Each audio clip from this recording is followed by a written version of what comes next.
My name is Claire, and I didn't think anything could shake me on my wedding day. Not after everything I had survived to get there. But when my father stood to give his toast, I realized that some betrayals are decades in the making. He didn't raise his glass. He didn't smile. He didn't even look at me. She's always been dead to me. It was quiet, cold, like he was reading the weather forecast.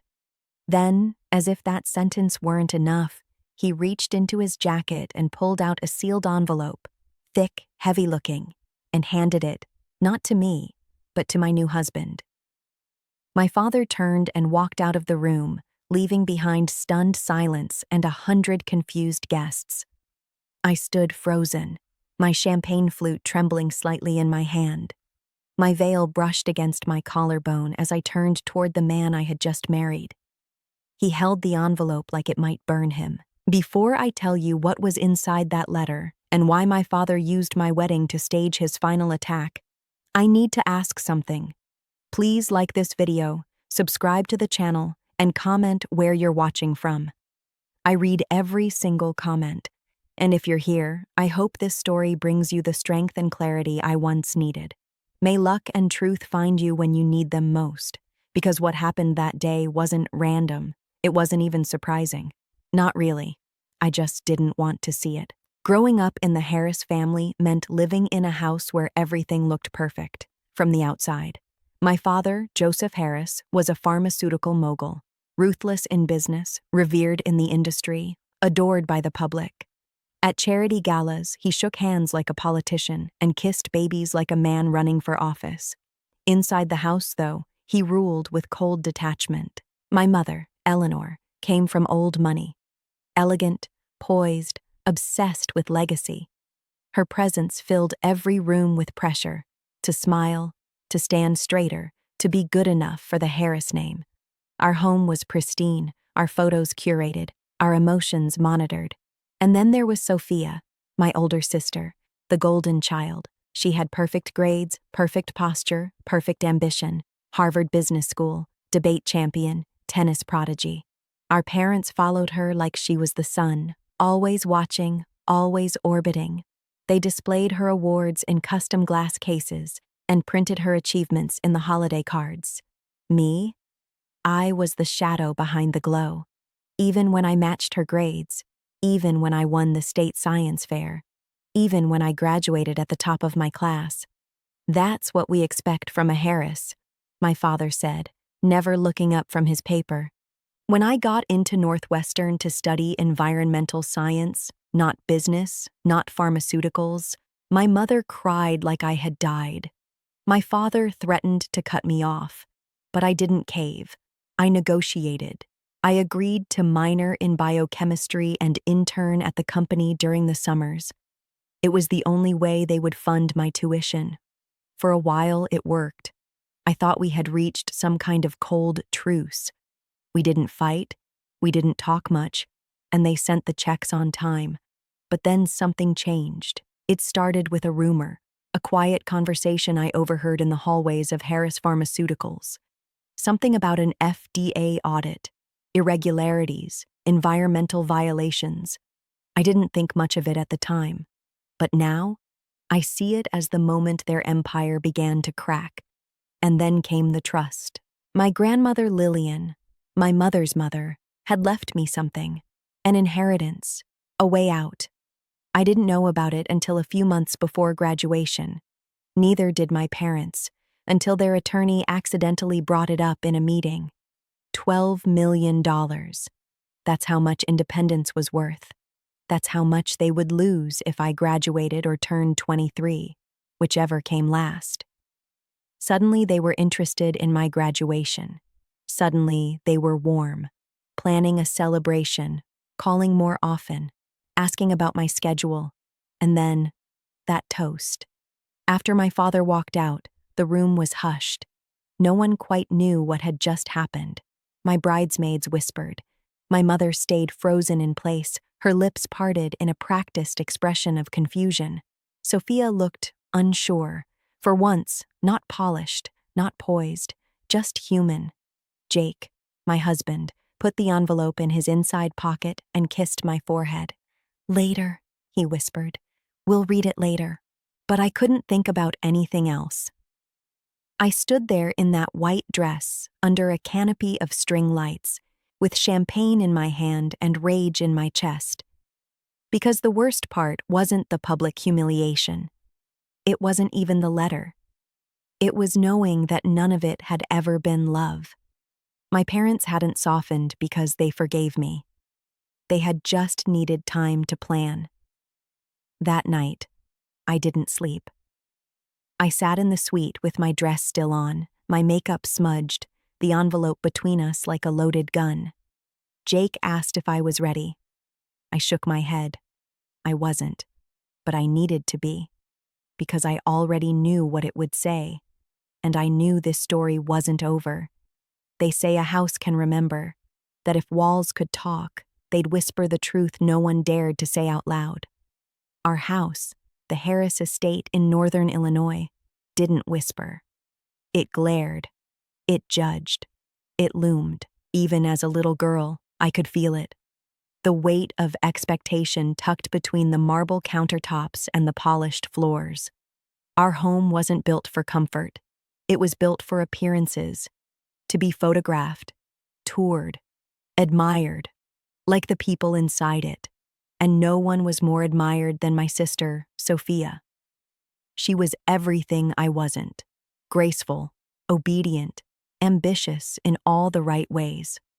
From the time we were toddlers, she moved through life like someone who had already read the script. Straight A's, piano, tennis, debate captain. She never missed a beat. At her 5th grade graduation, my parents gifted her a gold charm bracelet with a diamond-studded tennis racket. The whole room clapped when she gave her speech.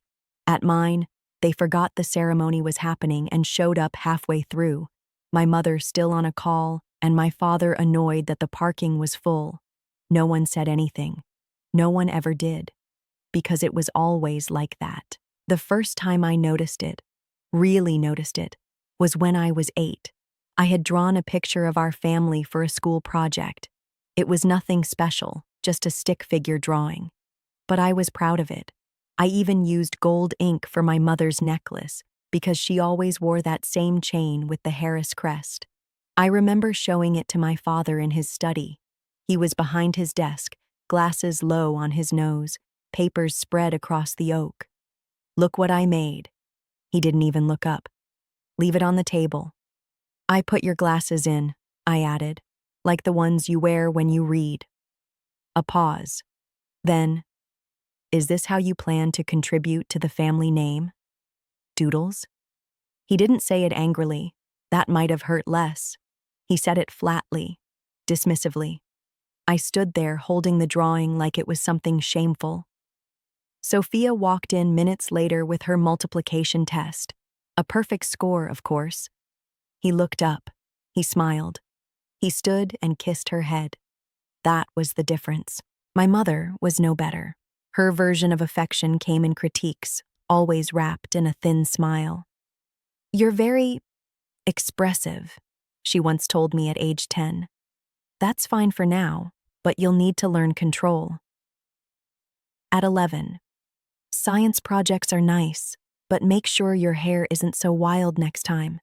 Appearance matters." At 12, after I got my first period. "Well, that's another distraction you'll need to manage. Don't let it interfere with your studies." Nothing was ever nurturing. Nothing ever felt safe. I watched how she spoke to Sophia, gently, reverently, like molding her into a queen in training. With me, it was like managing a defect. Still, I tried. For years, I tried. Straight A's like Sophia. Science awards, volunteering, honor roll. I even joined the tennis team despite hating it, thinking maybe that would bridge the gap. It didn't. The more I succeeded, the more invisible I felt. When I won first place at the state science fair in 10th grade, my father didn't come to the award ceremony. My mother glanced at the local newspaper photo and said, "Next time, try not to slouch so much, and maybe brush your hair."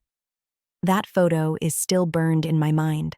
I was smiling, really smiling, because I thought maybe this would be the moment, the one where they saw me, but they never did.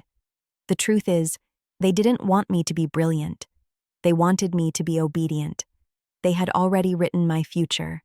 I'd study pharmaceutical science, work in research at the company, and quietly support Sophia's rise as the face of Harris Pharmaceuticals. I was the backstage technician. She was the star. When I started expressing interest in environmental science, especially the impact of pharmaceutical waste on ecosystems, they lost their minds. My father called it tree hugger nonsense. My mother cried, saying I was abandoning my duty. I told them I'd applied to Northwestern for environmental studies. He threatened to cut me off. She threatened to disown me. It was the first time I felt something snap inside me, like a tether breaking. I don't want your money, I told them. I want my life. They didn't speak to me for 2 weeks, and when they finally did, it was to offer terms. They would continue funding my education, but only if I added a biochemistry minor and interned at the company each summer. It was extortion masked as compromise. I took it. I told myself it was a temporary surrender, but I was already planning my escape. I kept a journal through those years, pages filled with calculations, not just academic ones, but emotional. How long I had until I could be financially independent, how much I'd need to survive, what connections I could build outside of the Harris machine. What they didn't know was that I had already been preparing. And what I didn't know, not then, was that someone else had been preparing for me too. My grandmother, Lillian, had always believed in me, quietly, fiercely. She was a chemist in her own right, overshadowed by her husband, dismissed by her daughter. But with me, she shared stories, notes, secrets. Before she died, she made me promise I'd never settle for someone else's version of success. What I didn't know until later, what my parents didn't know until just before graduation, was that she'd left me an inheritance. A trust, with strict, airtight terms, graduate, or turn 23, whichever came last. Then the money would be mine. Not theirs. Mine. $12 million. Enough to walk away from them forever. When they found out, everything changed. They stopped calling, stopped pushing job descriptions at me, stopped trying to control me. And for a moment, I let myself believe that maybe they had accepted who I was, but I should have known better. They weren't surrendering. They were planning. I didn't sleep that night. The envelope sat on the table like a wound, silent, waiting, accusing. My wedding dress was still on, the zipper digging into my spine, the lace wilting against my skin. Everything that had felt radiant only hours ago now clung to me like a costume, some pale imitation of a life I thought I was stepping into. I didn't want to open it, but I couldn't not open it. It was my father's last word, not spoken with love, but with surgical precision. A parting shot meant to land in private after the public sting had settled, so I reached for it. My hands shook. Not from fear, exactly. From the unbearable pressure of knowing that once I saw what was inside, I couldn't unsee it. There would be no more pretending, no more hoping for some small redemption. The man who raised me, who stood at the head of every table, who built an empire in pharmaceuticals and a prison in our home, had chosen my wedding day to deliver the blow he'd been preparing for years. What I read didn't shock me. Not really. I think somewhere deep inside me I had always known. I wasn't his, not biologically, not emotionally, maybe not even legally. I wasn't sure anymore. I was a shadow born of betrayal, a secret carried by my mother, a flaw in a family obsessed with perfection. And he had spent my entire life making sure I felt it. Everything clicked into place with sickening ease, the way he never looked at me during childhood dinners, How he stood at a distance in school photos, one hand always stuffed into his pocket instead of resting on my shoulder. How birthdays were forgotten or rushed, how praise was saved for my sister, how silence was his sharpest tool when it came to me. This was the missing puzzle piece I didn't want to find. I had spent years trying to earn his love, thinking if I just worked harder, just achieved more, he'd finally see me. But he never would, because he didn't see me as his daughter. He saw me as an obligation, a mistake he was forced to absorb to protect a brand, a reputation, a legacy. He stayed not because he forgave my mother. He stayed because scandal would have cost him too much. The weight of that reality settled over me like dust, coating every memory in something grimy and stale. It made sense now, why my victories were brushed aside, why my passions were labeled distractions, why every move I made was seen as rebellion rather than identity. I hadn't been raised, I had been contained. I stared at the paper until my eyes blurred. No part of me felt surprised, but I still couldn't stop the tightness in my chest. It was grief, but not for the man who wrote the letter. It was for the girl who once believed she could fix this, who had stayed up late writing college essays, hoping he'd be proud, who had smiled extra wide in photos, hoping to catch a flicker of warmth in his eyes. She was gone now. That version of me had finally been buried, not under a moment of rage, but under carefully chosen words written by someone who had never truly wanted me to exist. I didn't cry. Not then. I just sat there, numb, replaying every moment that should have told me the truth. When he missed my graduation, I'd told myself he was busy.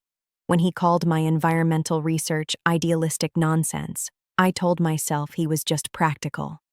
When he smiled at Sophia like the sun rose in her and barely nodded in my direction, I told myself I had to earn it. But I never could have earned something he never believed I deserved. The clarity was devastating, but it was also liberating. He thought this letter would break me, that I'd read it and shrink, that I'd question my worth, my future, my right to exist outside their legacy. But all it did was strip away the last illusion, the final layer of guilt I carried for being different, for wanting something else, for not fitting the mold they had carved from ice and ambition. Now I didn't need to fit.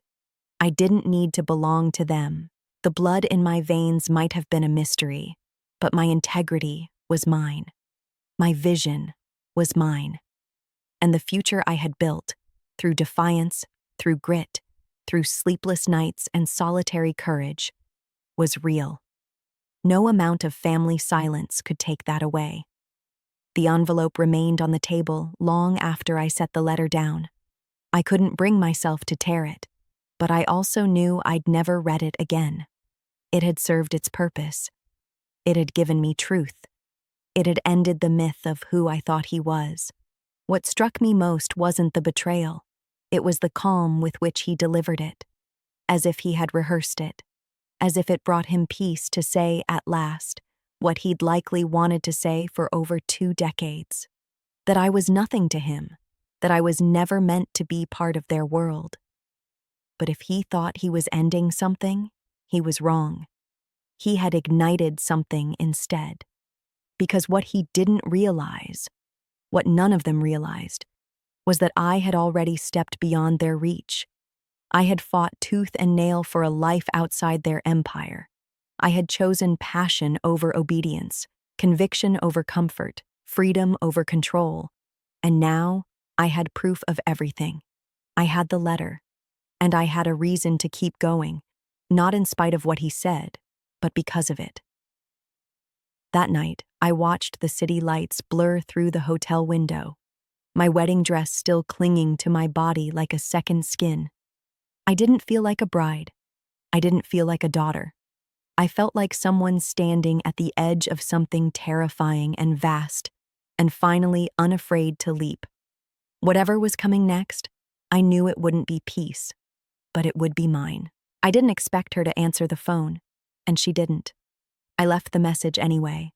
Calm, precise, just enough to let her know I had read the letter, just enough to remind her I wasn't the quiet daughter anymore. Then I hung up and waited. It didn't take long. By morning, my inbox had a message from her assistant. A brunch reservation, neutral ground, no time for theatrics.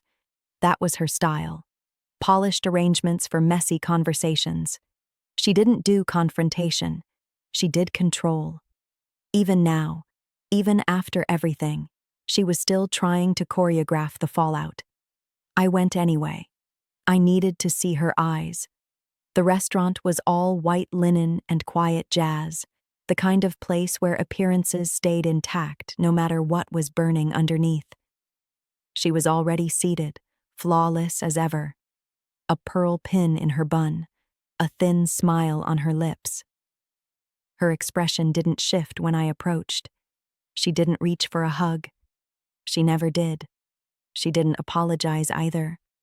Of course she didn't. She spoke first, and it wasn't about the letter. It was about the wedding, about how lovely it looked in the photos, how charming the vineyard had been. I let her talk, let her fill the air with curated phrases and softened tones, because I wanted to see if she'd say it, if she'd admit it. She didn't. Not until I placed my napkin on the table and said I knew everything, about the letter, about the lie, about the inheritance. I didn't raise my voice. I didn't cry. I simply told her I wasn't here for a performance. I was here for the truth. And then, finally, she gave it to me. Not all at once. Not with remorse, but with the careful detachment of someone confessing something they'd already decided they would never regret. Yes, she had the affair. Yes, she knew I might not be Joseph's, but she hadn't planned to keep me. That was the part she admitted like it was logistics, not heartbreak. She said she had considered other options, but Joseph had insisted on silence, not because he wanted me, but because he couldn't afford the scandal. I was to be raised as his, but never loved as his. She called it survival. I called it betrayal. And yet she still believed she had made the right choice. In her mind, giving me the Harris name was generosity. Giving me a life of privilege, even if it came without warmth, was more than most girls in my position would have gotten. Her words, not mine. She never saw herself as cruel. She saw herself as efficient. But what struck me most wasn't the choices she had made back then.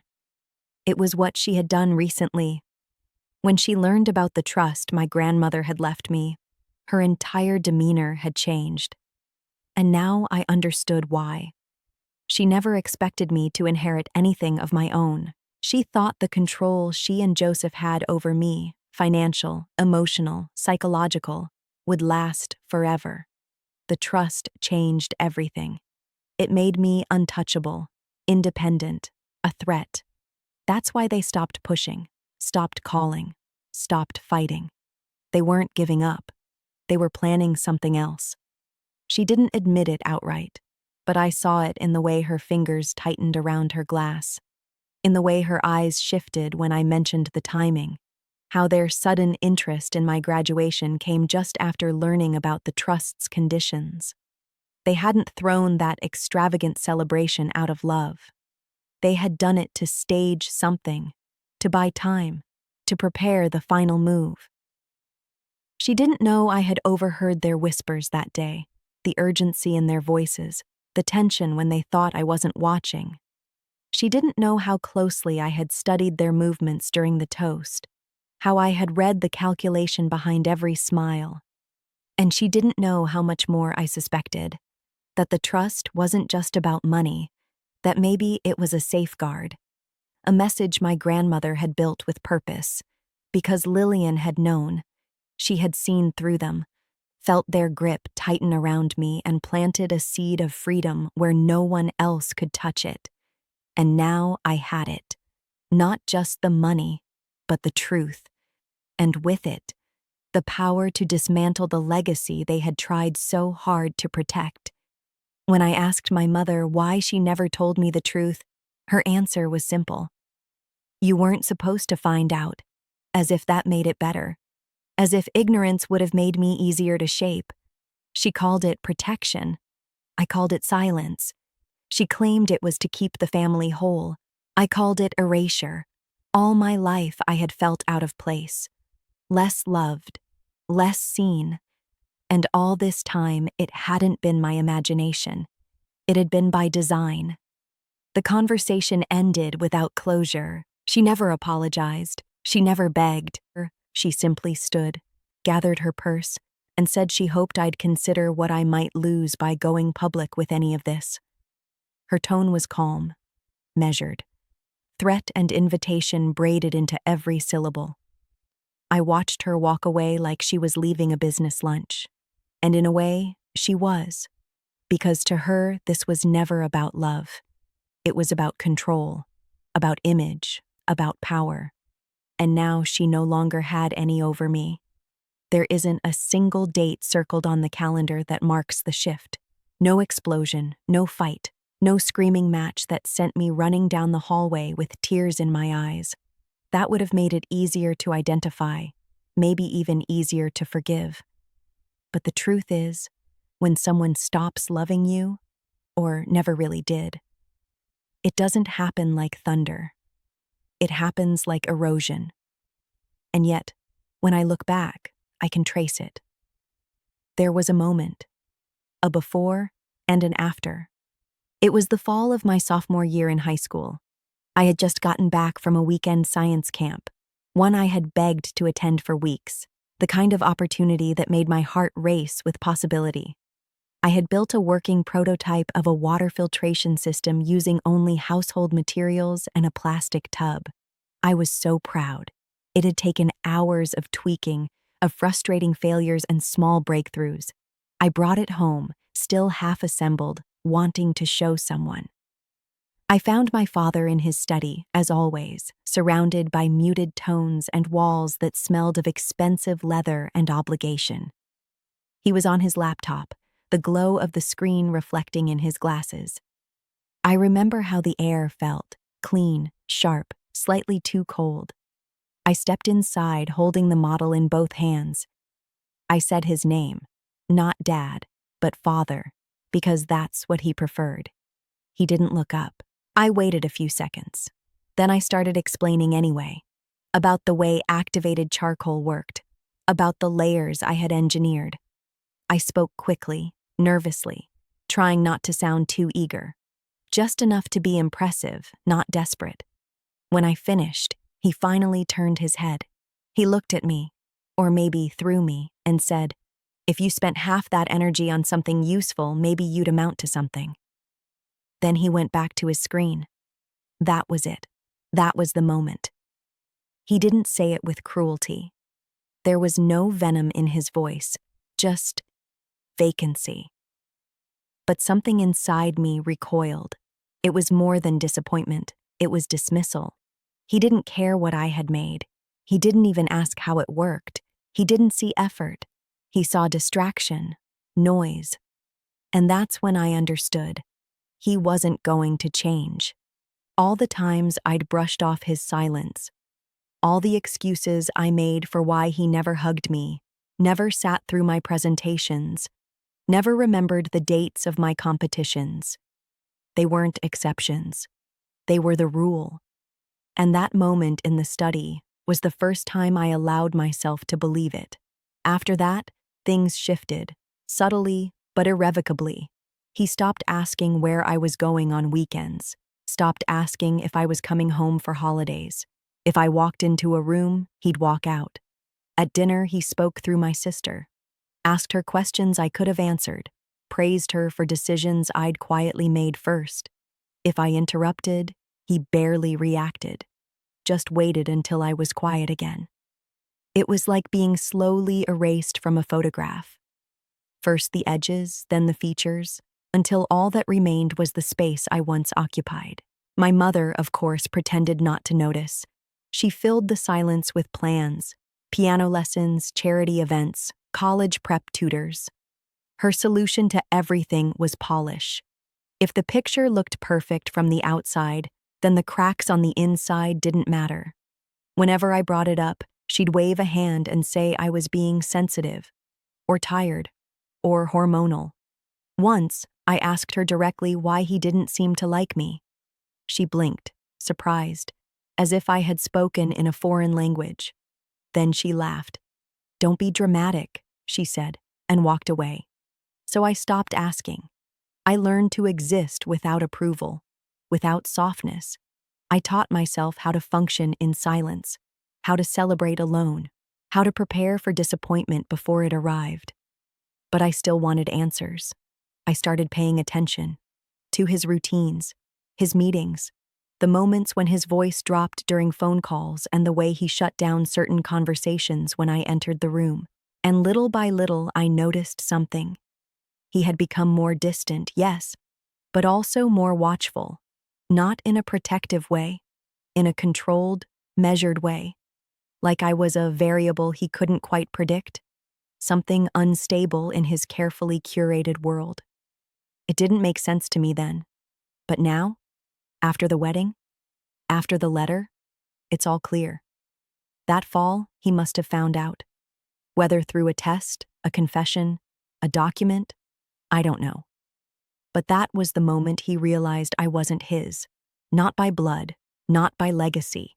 And instead of leaving, instead of confronting it, he folded the secret into silence and let it rot quietly between us. He didn't see a daughter anymore. He saw a liability. And the worst part, he didn't just withdraw his love. He withdrew his presence. From that day forward, I was no longer expected to belong. I was merely expected to comply. He let me drift. He let me believe it was me, that I wasn't trying hard enough, wasn't good enough, wasn't worthy of the same praise, the same warmth my sister received in abundance. I spent years apologizing in my head for something I didn't even do. And now I understand. He couldn't forgive me for being born, not because I made mistakes, but because I was the proof that someone else had. I always imagined that if I ever discovered who my biological father was, it would feel like opening a locked door at the end of a long, dark hallway. But instead, it felt more like turning a corner and realizing the door had been there all along, and I had just never noticed. It started with the letter. Not the one my father, or rather, Joseph, had handed Jake at our wedding, but another document tucked away in a box my mother left behind at her old townhouse. She hadn't intended for me to see it. Of that, I'm sure. But she didn't expect me to come looking, didn't think I'd ever trace her steps backward with eyes wide open. The box was labeled with an innocuous sticker, tax records, 2000 to 2010. I almost didn't open it. But curiosity is a stubborn instinct, especially when everything else has collapsed. Inside were old envelopes, notarized forms, and one folded letter, yellowed slightly at the edges, addressed to my mother in handwriting that stopped me cold. It was careful, a bit shaky, almost formal. It didn't look like Joseph's writing. Not even close. There was no return address, just a date scribbled in the corner, nearly 2 decades ago. Inside, there was only one paragraph. It wasn't poetic. It wasn't even emotional.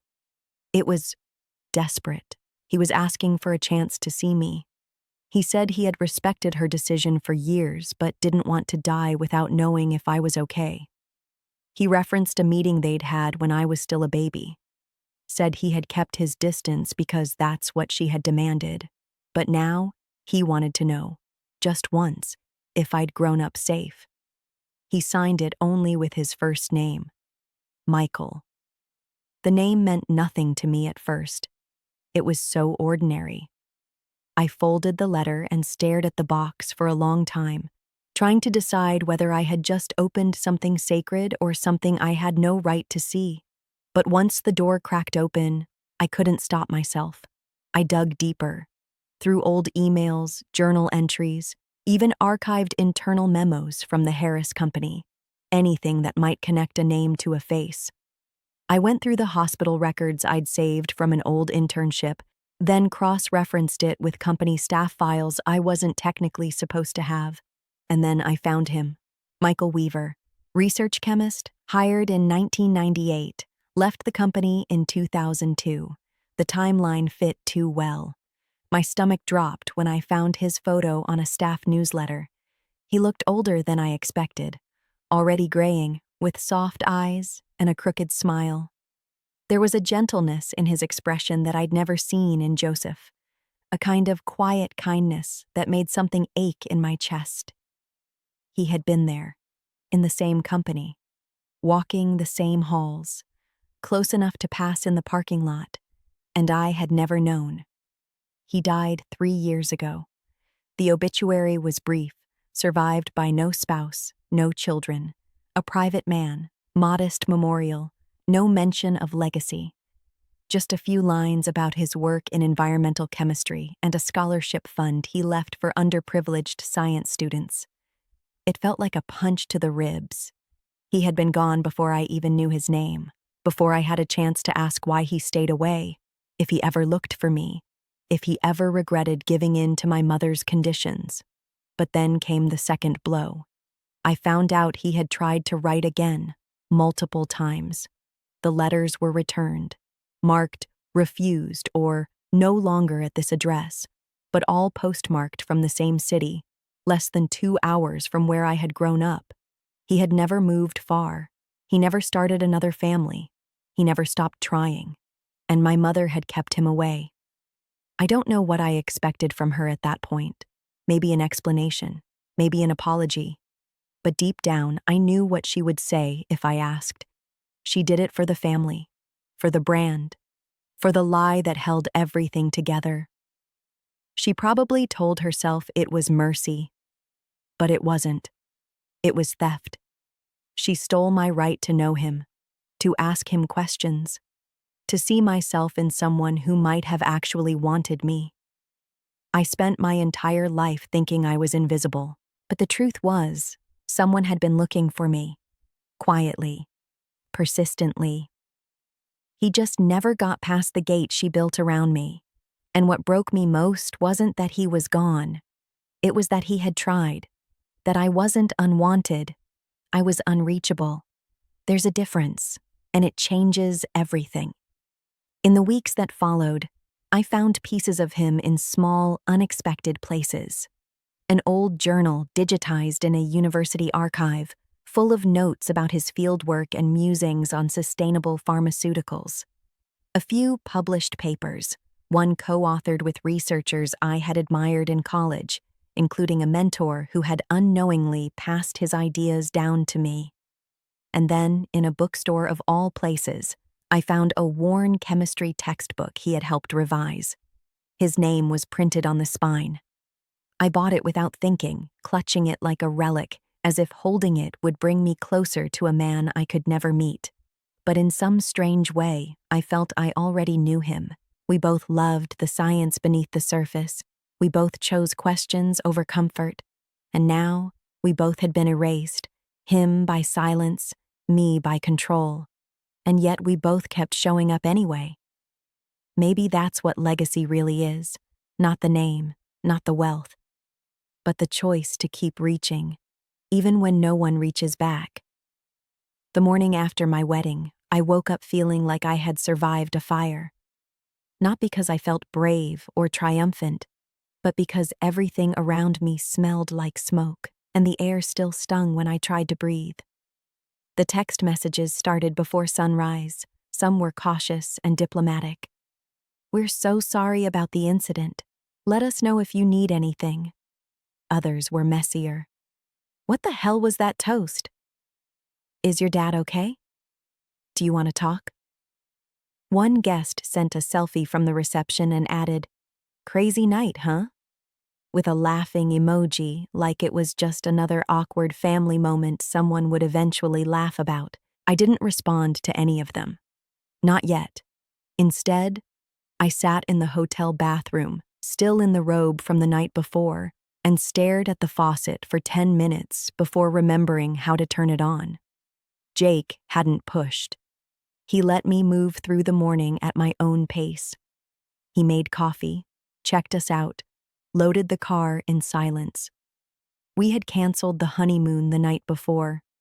It wasn't even a conversation, just a mutual understanding that we couldn't go sip cocktails on a beach while our lives were unraveling. When we finally drove away, I watched the skyline fade in the rearview mirror. It felt symbolic, like closing the curtain on a performance I never agreed to star in. By the time we got home, the story had begun to spread. Sophia called. She didn't mention the toast at first, just said our mother was in a state and that Joseph had left the house early and hadn't come back. She tried to keep her voice even, but I could hear it. The confusion, the unease. She didn't know what was happening. She was used to structure, to control, to things making sense. This didn't. I didn't tell her everything. Not yet. I wasn't ready to speak the truth out loud to anyone but myself. But I told her enough. That the letter changed things. That I wasn't the person she thought I was. That I had decisions to make. She didn't ask questions. Just said, "If you need anything, I'm here." It was the first time in a long while that I believed her. The social media fallout was quieter than I expected. People were too polite to comment directly on the videos or photos, but I could feel the shift. The delay in responses, the lack of tags, the growing silence from people who had once clung to my every post like barnacles to a ship. I had been part of a respectable family. Now I was a scandal waiting to happen. I stayed offline. Instead, I cleaned. I scrubbed the grout between the tiles in the kitchen, organized the spice rack alphabetically, folded every towel in the linen closet into perfect rectangles. It wasn't about cleanliness. It was about control. I needed something, anything, to make sense. What haunted me most wasn't what Joseph had done. It was how long he had waited to do it. He could have told me years ago, could have abandoned me, disowned me, told the world I was a mistake. But he didn't. He waited until I had clawed my way to freedom, until I was about to walk into a life that wasn't under his command. And then he made his move. It wasn't anger. It was strategy. And that realization was worse than any insult. A few days later, I received a letter from the law office managing my grandmother's trust. They had been informed of the events at the wedding and wanted to ensure I still intended to proceed with the disbursement scheduled for the following month. It was surreal. Opening one letter that promised liberation while still feeling the sting of another that had tried to destroy me. I signed the confirmation without hesitation.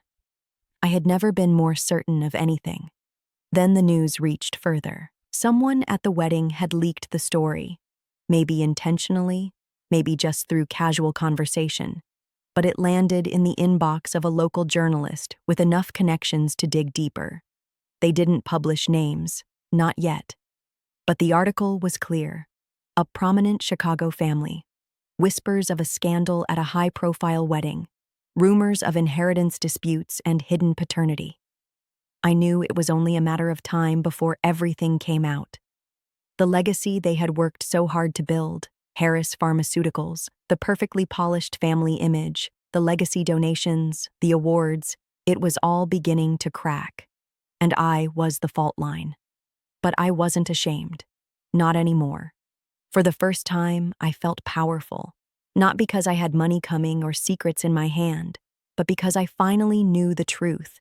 And the truth, even when it hurts, is still the beginning of freedom. The news came quietly, almost anticlimactically. A phone call from an unknown number, a voicemail I nearly deleted without listening. But something in my gut told me to check it. It was a woman's voice, polite but clipped, identifying herself as an agent with the Department of Justice. She mentioned an open investigation and requested a time to speak. That was the beginning. Within days, everything accelerated. I had always assumed my parents had skeletons in their closet. I just never realized how many or how meticulously they'd been buried. And I certainly never expected to be the one unearthing them. At first, I thought the wedding toast would be a moment, a rupture in the illusion, yes, but something the family could spin, suppress, or explain away. But the letter changed that. It was more than personal. It was a legal breadcrumb. The attorney Jake handed the letter to, a man who had worked with our family for over a decade, quietly resigned 2 days after the wedding. I later learned he had been subpoenaed, not just for the letter, but for dozens of financial documents tied to my trust, the company, and offshore accounts I'd never even heard of. The trust, it turned out, had been the wedge. My grandmother had known. Not the specifics, maybe, but enough to fear what Joseph and Eleanor might do to retain control. Her trust was airtight for a reason. The independent trustees she had appointed were former colleagues, scientists and ethicists who had worked with her long before she became a Harris. They didn't scare easily. When I met with one of them, a retired professor who now lived in Vermont, he looked at me over thick glasses and said with quiet certainty, "She knew the machine she helped build would one day try to consume you." And it had. But it failed. What followed was a slow collapse, not the kind that comes with explosions and sirens, but a methodical dismantling of legacy. One report at a time, one signature exposed, one whistleblower emboldened. It began with audits. Then came sealed documents being quietly unsealed by court order. Employees from Harris Pharmaceuticals, mostly former, some still active, began to come forward. One by one, they brought stories of manipulated research data, test results that didn't match safety protocols, trials rushed through approval channels by exploiting personal connections in regulatory agencies. There were records of meetings held off books, minutes typed and saved under vague file names, only accessible through encrypted drives. One of those drives had apparently been left, intentionally or not, in the possession of a disgruntled lab technician. He brought it straight to the authorities the week after my wedding. My mother's name appeared on most of the documents tied to financial decisions. My father's signature was stamped across the research authorization pages. Their fingerprints were everywhere. The illusion of philanthropy cracked quickly. Media outlets began to dig into donations and foundation work and found the usual glittering galas, yes, but also irregularities in the numbers, missing receipts, redirected funds. The family name, once shorthand for wealth, elegance, and power, became a cautionary tale almost overnight. I watched it happen from the sidelines, disoriented. There was no joy in it, no sense of vindication, just the slow ache of detachment. I had grown up in that world, the parties, the clean white lines of our mansion, the charity events where my mother rehearsed her smile in the mirror, the endless speeches about innovation and legacy. I had been groomed to inherit it, to defend it, and now I was watching it die. But worse than the legal and financial unraveling were the human costs. A report surfaced detailing environmental contamination in a town 2 hours west of the city, a town where Harris Pharmaceuticals had tested a series of experimental compounds over the last decade. The water had tested clean according to their reports. But those reports, it turned out, had been forged. The truth was buried in independent lab tests conducted by local scientists who had raised alarms years earlier. They were silenced, some fired, others discredited publicly. Lawsuits had been settled quietly, buried in non-disclosure agreements. But now, they were coming back. And the community was angry. Children had gotten sick, cancer rates were spiking, livelihoods were destroyed, and my family had known. They had chosen the company over conscience, profit over people. I couldn't sleep the night I read the article. I sat by the window, knees pulled to my chest, watching the dark sky turn to ash-colored dawn, and felt something inside me harden.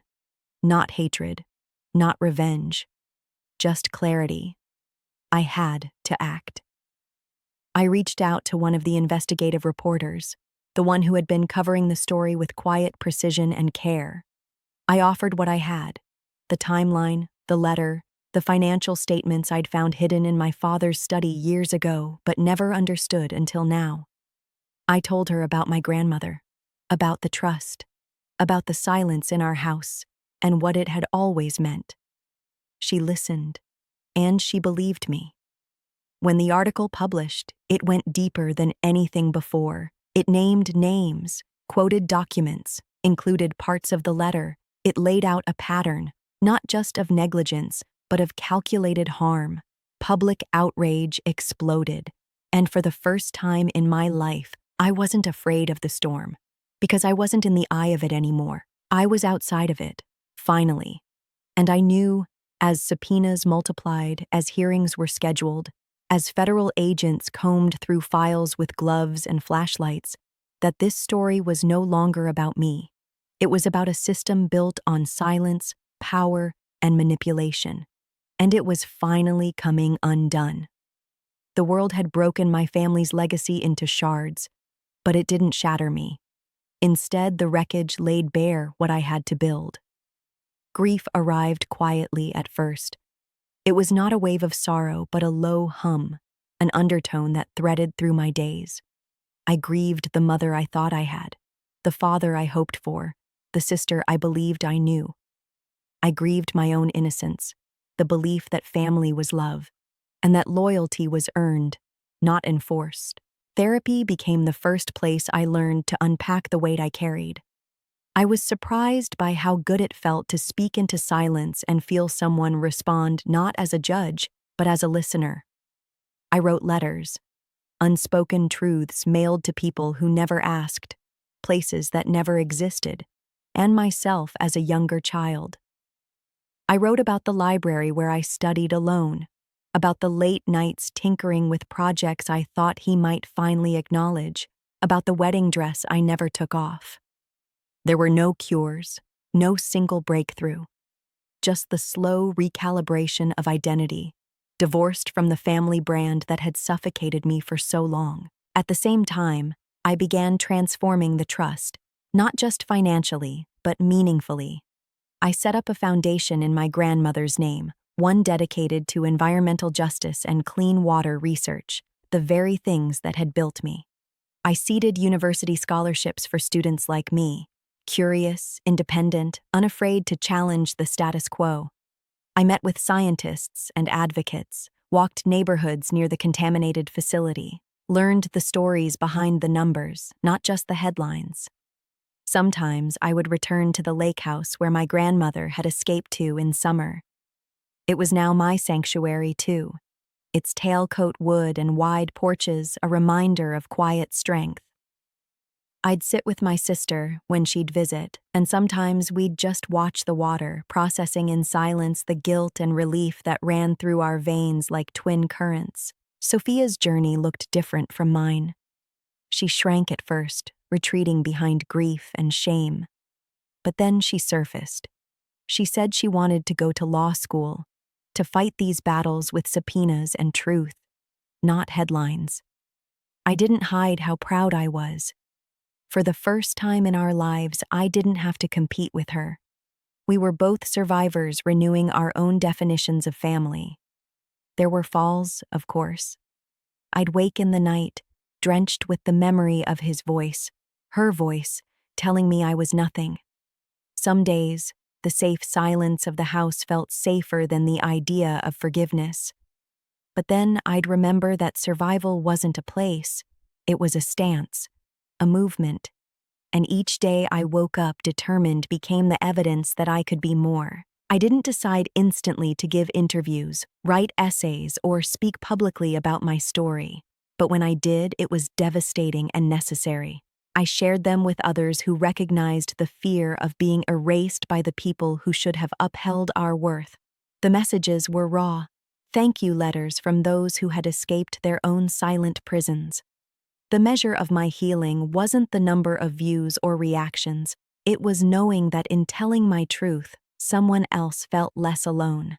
Legal motions progressed, plea deals were drafted, my parents' trials loomed, a mixture of relief, anger, and detachment. The courts offered no absolution, but I found something immense in confirmation that some lies cannot survive light. When the day came that my inheritance was truly mine, not through court papers, but through the absence of fear in my body when I said it out loud, something else came too, a sense of clarity. I was not their legacy. I was my own. My life began to look different. I worked with public health scientists, collaborated on pilot programs to test water safety in underfunded towns, taught a summer workshop at a university about detecting corporate obfuscation with science and with heart. I saw selfhood as both a rebellion and a gift.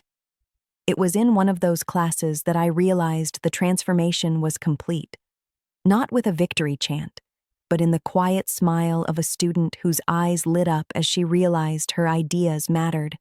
And I thought of him, my grandmother, how she had planted that promise in a trust, not because a sum of money was enough, but because she believed in a way I could break the cycle of silence with truth, with purpose, with resilience. I still carry the cracks of family in my bones. How could I not? But I don't see weakness when I touch them anymore. I feel clarity, a tapestry woven with hard lessons. One crisp morning, I stood at a foundation event at the Lake House gazebo, surrounded by glass jars of clean water samples and scientists in lab coats. A bird dove and rippled the water's surface. I breathed in spring air and finally felt rooted, not in obligation or legacy, but in conviction. The work continues. The healing continues. Not because I have to outrun what happened, but because I choose a different path. Not a life shaped by family control, but by the freedom to rebuild, redefine, and someday restore. I used to think closure came with answers, with courtroom decisions, media coverage, even apologies. But I've learned closure is quieter than that. It's not an event, it's a decision. It's the moment you stop asking why and start asking what now. The sentencing came and went. The news cycled through the headlines, then moved on. Strangers debated our family's downfall from the safety of their comment sections, while I walked into my own life, one step at a time, barefoot and aware. Sophia and I visited our childhood home only once more. The house stood unchanged, frozen in its curated perfection, but I no longer felt small inside it. I wandered room to room, opening drawers, touching furniture, and realizing that none of it had ever belonged to us. It was a museum curated by people who cared more about optics than connection. We left without taking anything. The real keepsakes were already with us: truth, clarity, and freedom. We watched from afar as Harris Pharmaceuticals was dismantled. The company name was dissolved, the assets liquidated, the properties sold or seized. What had once been a symbol of dominance now existed as cautionary footnotes in business ethics courses. It didn't make me happy to see it fall. Just right.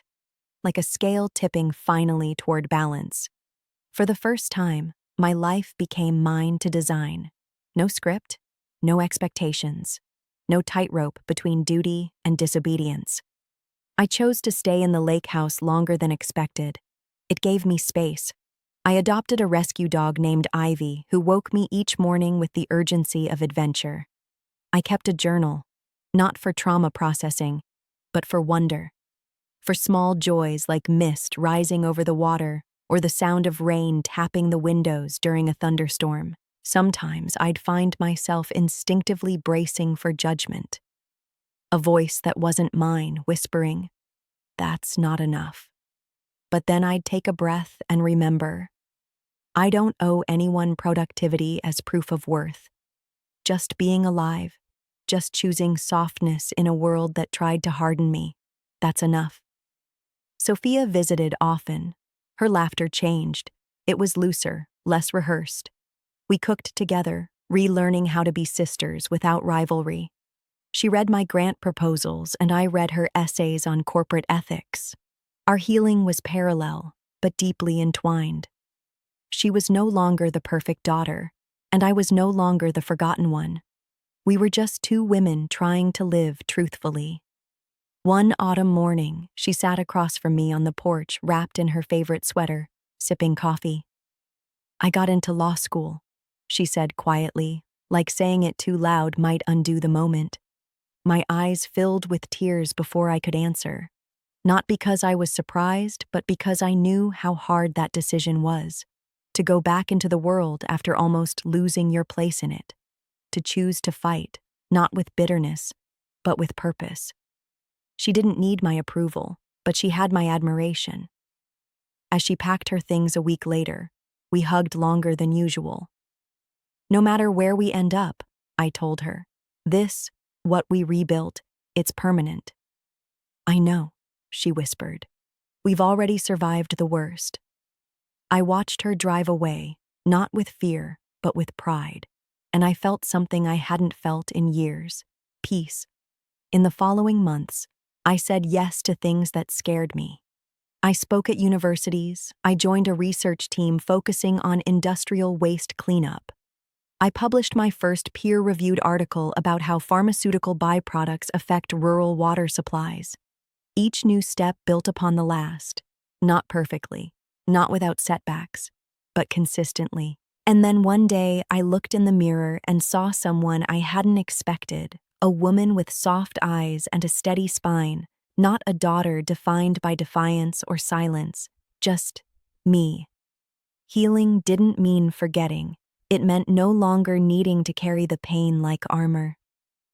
I kept my grandmother's journal on a shelf by the window.